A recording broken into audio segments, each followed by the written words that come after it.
Sudah 18 menit berjalan dari pukul 7 malam waktu Indonesia Barat. Ini visual di area luar Gedung Utama Kejaksaan Agung Jakarta Selatan. Satu unit mobil tahanan bersiaga di sana. Sementara ini adalah visual dari area yang mengarah ke lobi Gedung Utama Kejaksaan Agung. Agak berbeda ketimbang pantauan kita di segmen sebelumnya.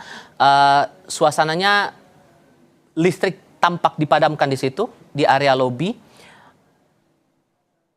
Ini juga masih akan kami tunggu dinamikanya. Terakhir kali dilaporkan Alvania Rizky, ada informasi bahwa ia akan ditahan, tapi ini masih menunggu lagi konfirmasi pasti. Ia dalam hal ini maksud saya adalah Febri Adriansyah yang dijadwalkan diperiksa di hadapan tim 9 penyidik Jampitsus Kejaksaan Agung di Gedung Utama Kejaksaan Agung Jakarta Selatan. Jadwal pemeriksaan disebutkan oleh Anang Supriyatna, Kapus Penkum Kejaksaan Agung, berlangsung pada pukul 13 waktu Indonesia bagian Barat.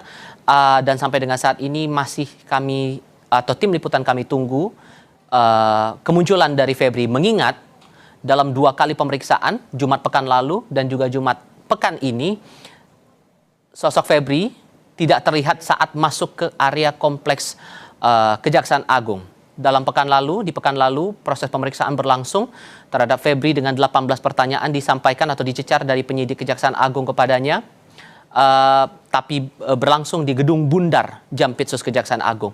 Dinamika pemeriksaan terhadap Febri Adriansyah ini kita akan coba bahas bersama narasumber saya yang bergabung lewat sambungan dalam jaringan. Ada Zainur Rohman selaku peneliti dari Pusat Kajian Anti Korupsi Universitas Gadjah Mada. Mas Zainur dengan Tifal di sini, Mas. Selamat malam.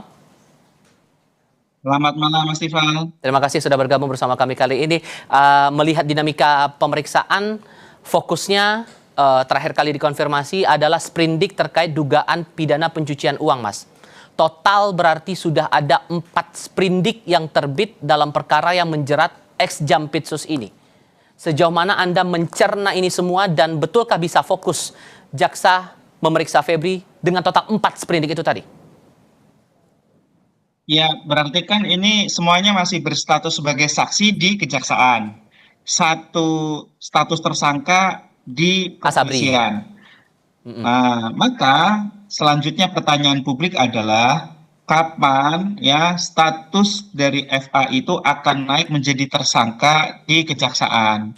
Karena kan publik sudah marah betul ketika perkara ini dialihkan di tengah jalan, Mas Tifal. Oke, kalau memang ternyata kejaksaan bersikukuh harus menangani perkara ini, tetapi kan yang perlu untuk dilakukan oleh kejaksaan adalah transparansi dalam penanganan perkara ini. Nah, transparansi itu salah satunya adalah harus diperlihatkan kepada publik ketika misalnya seorang saksi yang dia juga berstatus sebagai tersangka di perkara yang lain memasuki ruang periksa misalnya. Karena kalau tersangka-tersangka yang lain itu juga diperlihatkan. Nah, tetapi kan untuk situasi di kejaksaan tidak seperti itu. FA ini tidak diketahui masuk dari mana, kapan, kemudian keluar dari mana juga kapan. Itu sudah menciderai prinsip transparansi. Yang kedua, ini sepertinya juga sekarang listrik dimatikan. Itu juga menjadi pertanyaan. Nah, yang menjadi pertanyaan selanjutnya, Mas Tifal, kapan FA ini akan dilakukan penahanan? Yang paling ditunggu oleh publik adalah penahanan terhadap FA.